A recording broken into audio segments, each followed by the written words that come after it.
ছেলেদের বিশেষ করে আলাদাভাবে দায়িত্ববোধ শেখাতে হয় না, তাদের মধ্যে এটা এমনিতেই থাকে।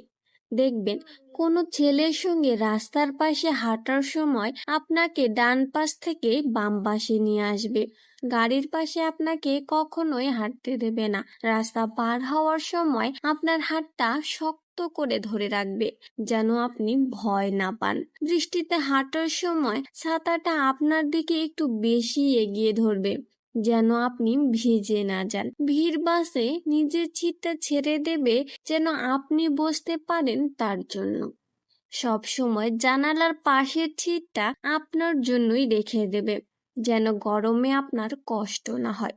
আসলেই ছেলেদের প্রতিদিনের এই ছোট্টখাটো স্যাক্রিফাইসের প্রশংসা করার কথা হয়তো আমাদের কখনো মাথায় আসে না, তারা সব সময় এই স্যাক্রিফাইসগুলো করে বলেই আমরা এগুলোকে স্বাভাবিক ধরে নিয়েছি। আসুন না, ছেলেদের এই প্রতিদিনের ছোট্টখাটো স্যাক্রিফাইসগুলোর জন্য তাদেরকে একটু ধন্যবাদ জানিয়ে আসি।